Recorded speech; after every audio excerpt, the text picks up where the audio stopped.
Welcome to Caring Community with your hosts Jay and Diane West. In this community, creative initiatives are welcome. A culture of transformation is normal, and miracles are expected.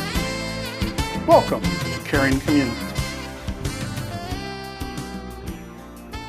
Hello, I'm Jay. And I'm Diane. And this is Caring Community.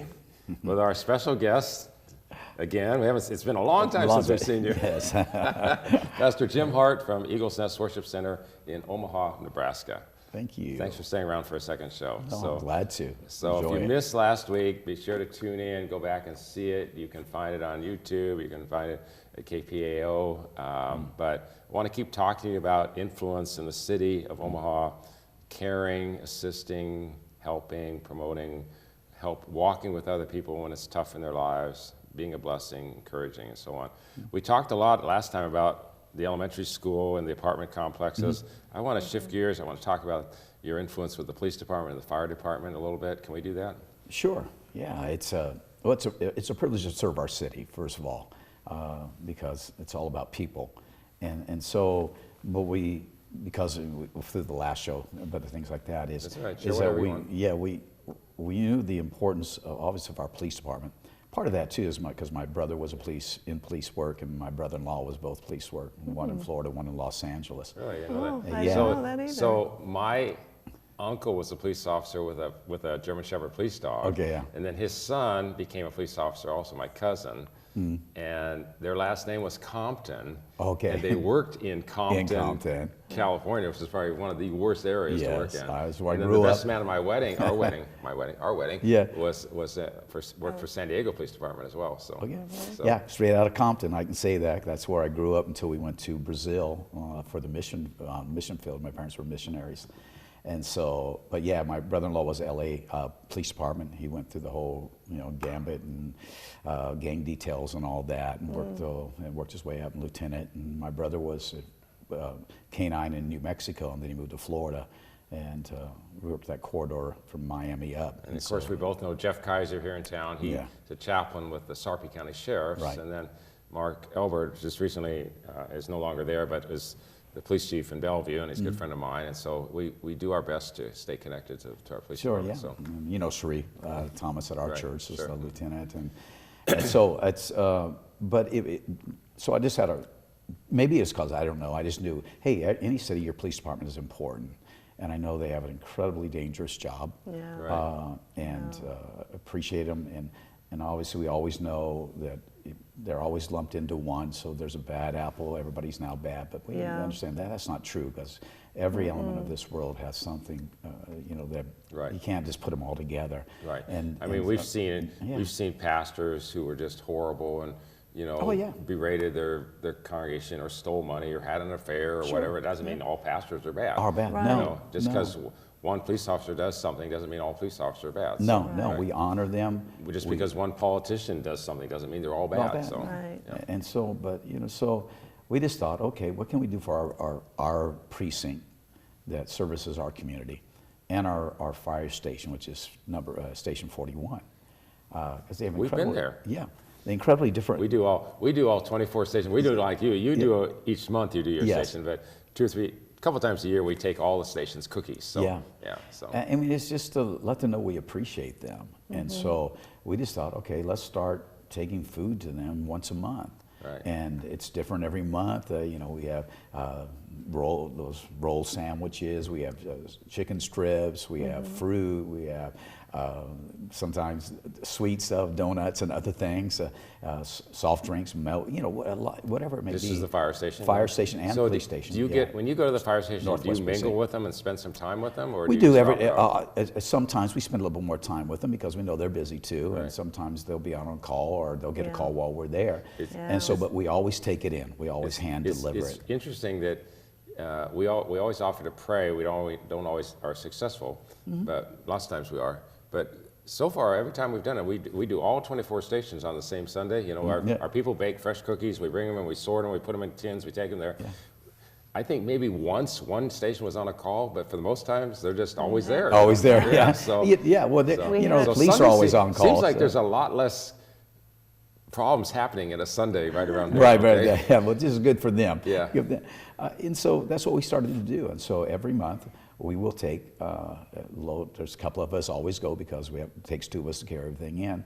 And we always go in, and if we carry it in to them and put it in there on their tables or their room where they all come and take time to break and things like that. And then we always leave them a card with them, just tell them that, hey, Yeah, we do too. We love and appreciate you. Thank you for all you do. And from the Nice. Eagles Nest family, just want to tell you how much we appreciate you. Who goes ahead and prepares all this food? Do you Well, have what we volunteers do, that- well, we don't buy, we buy it. So we get it from Hy-Vee, and so they bring it, and it's already prepared, and so Okay. it's already put in. It makes it easier for us to deliver. Sure.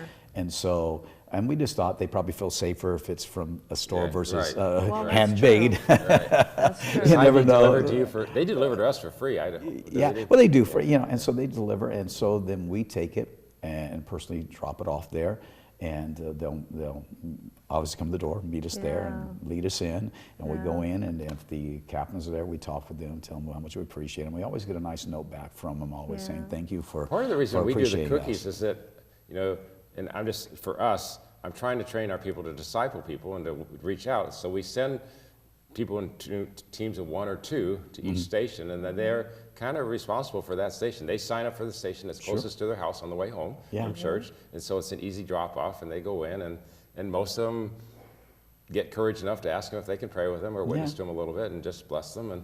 And so that's part of just for us, just training people to be open then during the week, to other opportunities that happen too. So It is. I mean, what can they say is no. Right, If right. you say, hey, can there anything we can pray about, or can we Right. pray with you? All they can say is no, or most of the time they're always say, sure, this or that. we usually add in, can we just pray for your safety? Yeah. That usually opens the door because they want to be safe. Oh So, yeah. Yeah. We want them to be safe. right. Nobody wants to come home or not come home. Right. Right. And so praying for their families and their spouses. Right. That was one thing my sister, especially when my brother-in-law was gang detail and working undercover, he actually got arrested at something was going on. He was undercover, and he's one of the guys that got arrested. And they figured out he was actually a cop. And so it was one of his funny stories. But she said, yeah, it was tough on me. Because every night that I So knew a where cop he getting was. arrested is You kind of like a did- you pastor didn't getting know. saved. It'd be fun. No, Yeah, just- so we're praying not just for our officers, but for their spouse and their family, because they're under the pressure as much as anybody else, as the officer itself. So share about the police department, what you do there, because that's different. And you spend more time with them. Well, we do. Like I said, we do that, and then when we all encourage them, and they always have, when we do our summer fun days, our big outreach for the community, right before school goes back, they're always there. They're coming with their squad cars, or they're coming motorcycles, or a few times they've had the big SWAT truck out. And what it is, it's seeing the kids seeing the police officers in a different light, and being able to That's mingle good. with them, talk with them, actually get in their police car, Right. walk through this or that. Station 41 brings their hook and ladder out, and one of them will get out, and they'll stretch the big ladder out, and then he'll be on the end of the ladder, and then they'll lower it into the crowd, and the kids are all high-five and screaming and hollering and things like that.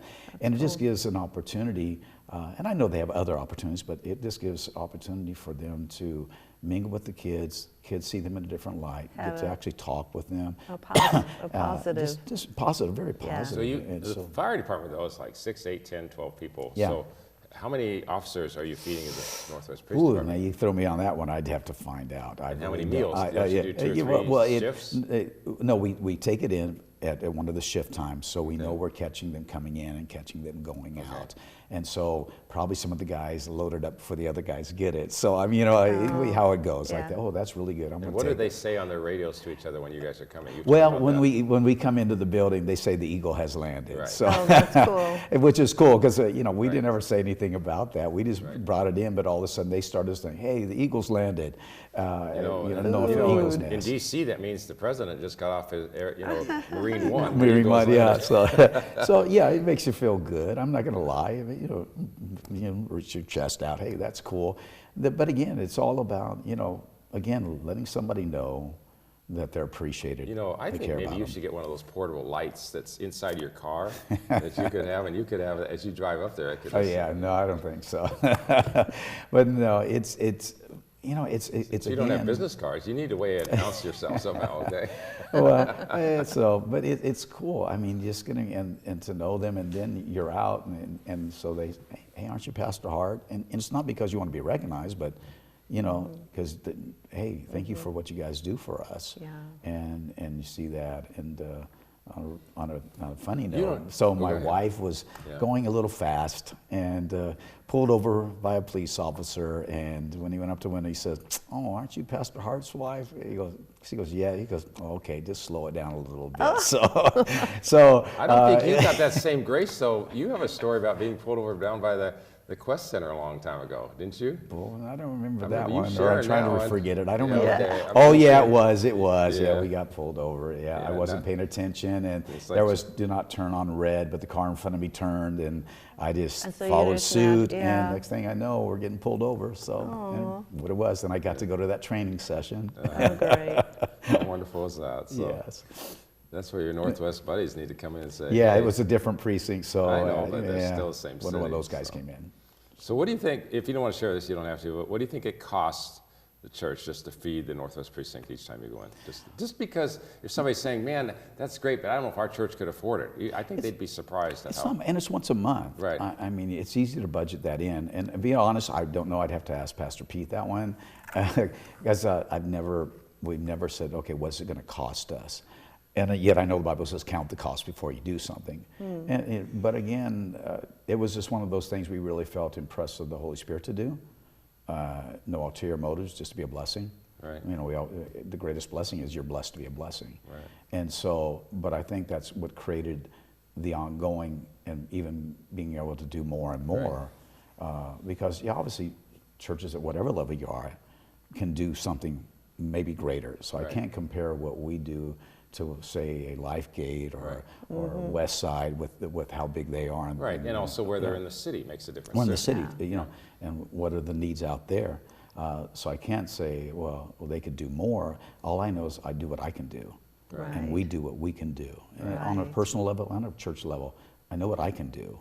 And so if all I can do is take somebody out to Burger King, I'm not Well, it was gonna, like I'm 2 not weeks gonna worry ago. about it. 2 weeks ago, we had Teen Challenge in, the men and the women, okay? Yeah. And we had about 15 of them, and they shared their testimonies, and some of them were in progress, and one of them had just kind of backslid and got high again, and they had to go through the process of being accepted and all, and you know, and then we just took them all out for lunch, you know, and it was $200 to take them all out for lunch. Yeah. But it was because of where they're at and everything else. They don't get to go out for lunch very often to a nice restaurant. Right. You know, and these are people who, for the most part in Teen Challenge, are being rehabilitated because of some sort of substance abuse. Usually it's an addiction of some type, okay? And so they're trying to get acclimated, come back into society, and rather than going to jail, this is a process. You know? Right. So our thought was, let's just bless them with a nice lunch, you know, something they'll remember by, you know? And so it doesn't take a lot. It was $200, so what, you know? I mean, Yeah, it doesn't take a lot, and it's not hard. and it's not hard. It's not hard to take them out to lunch. It's Correct. not hard to take somebody to Burger King or whatever. The point is, start doing something wherever you're at, what you can do. I mean, hey, take It's them a to little Taco bit- Bell. You have a it's a dollar. little You have a bit- dollar menu. It's I a mean, little bit harder to take them to In-N-Out. Well, yeah, We don't we got to have go out the In-N-Outs West in Coast. Omaha, Yeah, okay? yeah. You have 5 Let's take them. guys. Let's take them to In-N-Out. You got 5 guys that are in Omaha. So, not tried but it is. It's just starting and teaching that culture of generosity. Right. Yeah. That starts. One of my favorite starts verses, somewhere. Isaiah 32:8. It says, "By generosity a man shall, the generous man devises generous things, and by generosity shall stand." Yes. That's what it says. Yeah. And so, how generous was our Father? How Right. generous was Jesus that He laid down His life for us? I mean, you know, there's the ultimate generosity, and so don't be intimidated by what somebody else is doing. Just do what you can do, And you start modeled there. that when I was at your church. I would do children's ministry or youth ministry, you know, and teach, and you would bless me with a check, and I was like, but I'm volunteering, I'm here, but that was kind of the culture, and as a result, when we planted our church, now when I have in-house speakers, people that my leaders, I give them the same honorarium that I give an outside speaker that comes in. You know, it's a matter of culture of honor, just to bless and encourage them. That's it. It says culture of And every honor. time I do it, they're shocked. They go, "You're paying us?" And I go, "Yeah, because it's an important role." Sure, it and is. And you're They worthy put of the time You're worthy. The labor's into the you know, labor's worthy. studying. preparing and studying and whatever, you know. Sure. And whether the message was short or long, it didn't matter, you know. So No, again, it's that creating that culture of generosity and, Right. and honor. Yes. You know, the word, we know the word honor means value.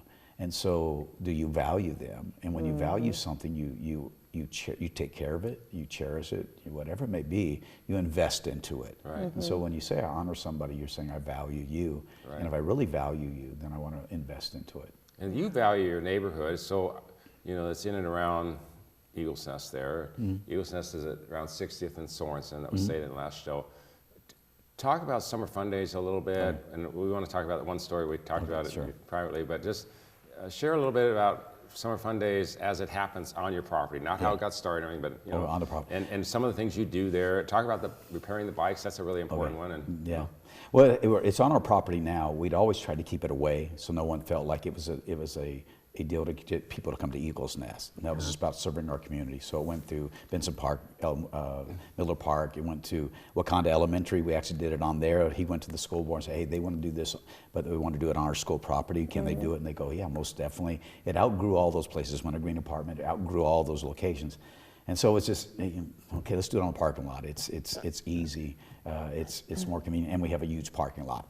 And so went to there, and so when we do it, it's a big thing. We have tents set up, we have makeovers for the ladies, we have actually foot massages, and all these ideas didn't come from me. One of our ladies said, hey, Pastor, can we do foot massages? I said, yeah, go ahead and do foot massages. So the ladies are getting a makeover, they're getting their feet massaged, kids games, all different kinds of games going on with the kids, face painting. You got the clowns, you got the police department, fire department, we have bouncy houses.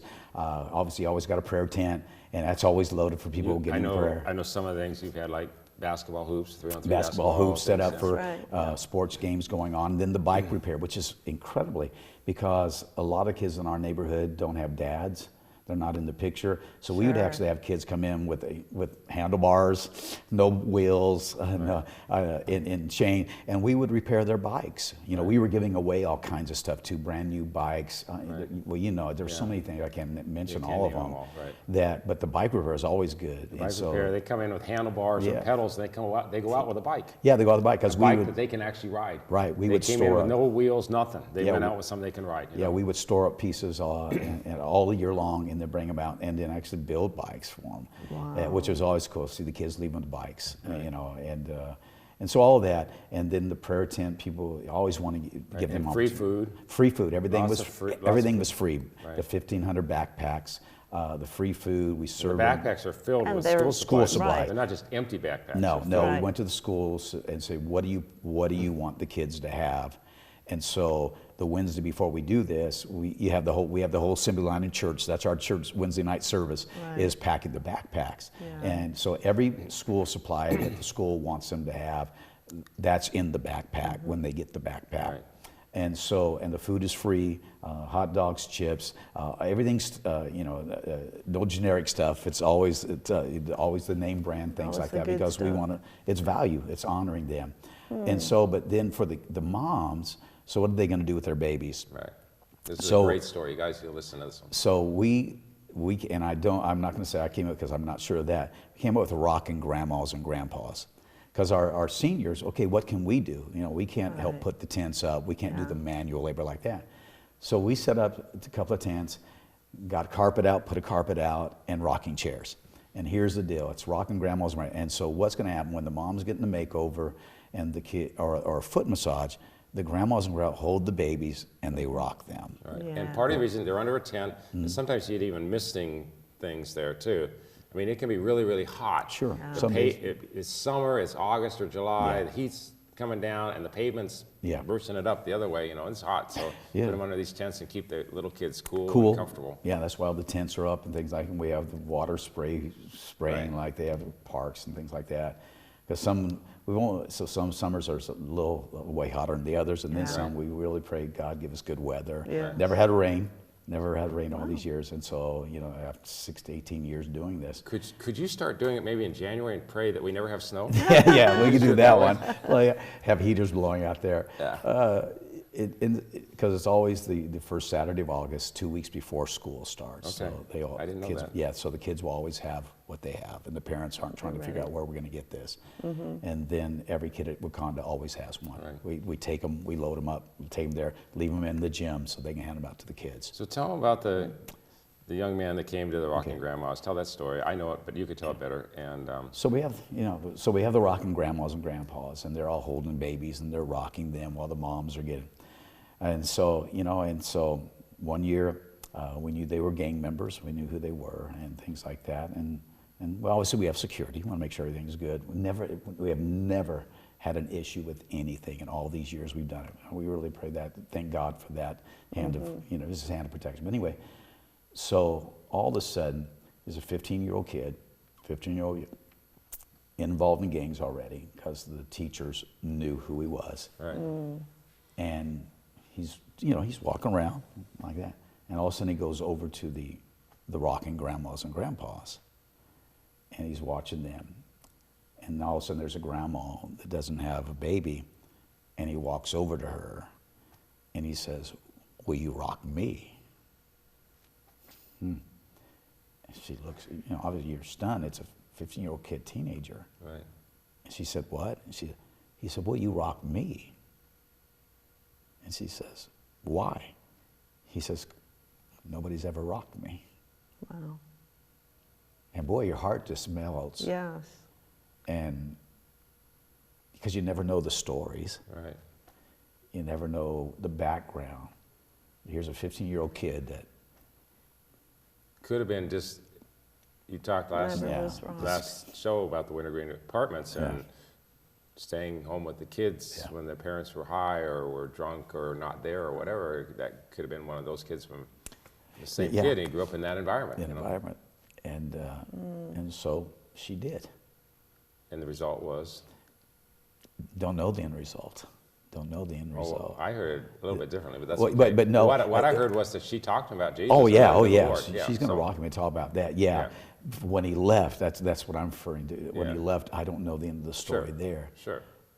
Can I believe that it had a lasting impact? Yes. That wow, they didn't turn me away. Yeah. Right. They didn't say you're too old.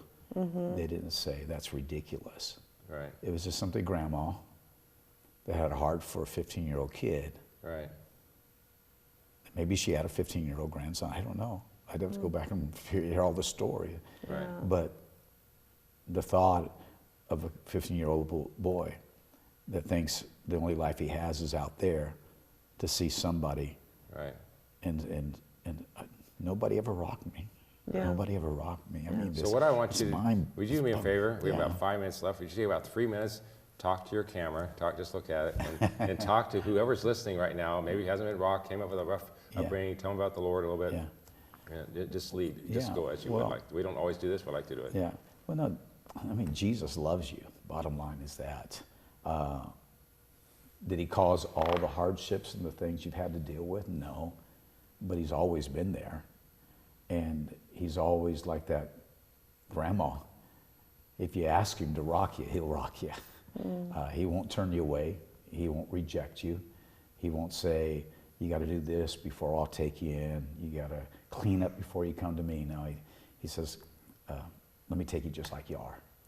And the great thing is his arms are big and his lap is big, and he'll take you right up there and he'll rock you and he'll hold you, all because he loves you. And don't know what you may be going through now, and don't know maybe what you went through. It's just a rough world we live in. It's an imperfect world. It has bad stuff happen. God doesn't cause it, but he's there to take you back in, to heal your heart, to heal your mind, to heal your emotions, that you don't have to live with all these pains all your life. Remember how Jesus came back after his resurrection? He came back, he still had scars. He still had wounds. Thomas, put your hand here, put your hand here. He didn't come back in this perfect body. He came back with these wounds to say, I know what it feels like to be wounded. I know what it feels like to be scarred. And he says, I can heal your scars and I can heal your wounds. So now when he heals those wounds and scars, you don't have to hide them anymore. You can say, oh yeah, that's where life tried to take me out, or that's where the enemy tried to take me out. But that's really not where I lost. That's really where I won. Because I'm still standing. I'm still going forward. I'm still making it. So those wounds aren't where you lost. Can I really encourage you? The wounds that you look at, the scars you look at, don't look at them as where you lost. Look at them as where you won. Because you're still here. The enemy tried to take you out, but he didn't. And so now I want to look at that. Wow, that's where I won, not where I lost. And then when somebody else sees those scars, they'll say, what's that about? You say, well, let me tell you, that's where somebody thought they were going to take me out. That's where this was happening. But guess what? Jesus intervened on my behalf, and he healed my hurts. And the same thing he did for me, he can do for you. That's the power of Christ. You know, the cool thing about your church, my church too, is, and it's not true for everybody, it's unfortunate, but we believe that you don't have to clean the fish before you catch them. No, that's okay? his, that's so you his can job. come in with your issues, you can come in with your, however you're dressed, whatever color your hair is, how many tats you have, how many body piercings you have. Yeah. We don't care, okay? Don't matter. We honestly don't care.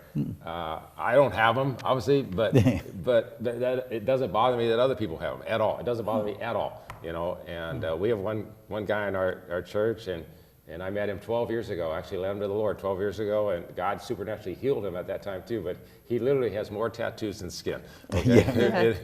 It literally is true, and he's a great friend and a great member of our body, so our church body. So Hey, the body And of Christ. he's going to be able to reach somebody that yeah. we can't. Right. Sure, yeah, Right. and that's the whole point. he was addicted to so many drugs at that time 12 years ago when I met him that the medical problems he was having, the prescription drugs couldn't do anything because of the street drugs he was on. You know? Yeah. And then God delivered him of that too, and he's been clean ever since. So, Yeah, that's the power, and that's the love of Christ. Right. Is he sets captives free. And we don't do this in every show, but that's part of the theme today. Is just we want you to encounter Jesus if you can. You Yes. know? And if we can be of help to Kingdom Encounters, Eagles Nest especially.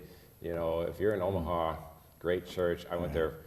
We'd still be there if we hadn't planted a church, okay? So we didn't leave out a division. No. We left out a vision to do something just a little bit different, but there's no division. So, No, not at all. Not at all. So appreciate having you on Caring Thank you Community for having Day. me again. Thanks so much. God bless you. God bless our Bless audience. you guys. And we'll bless see you. our city. And God bless our city. Thank Yes. you very much. Thank you very much. And we'll see you on the next show. Thanks for tuning in. Goodbye.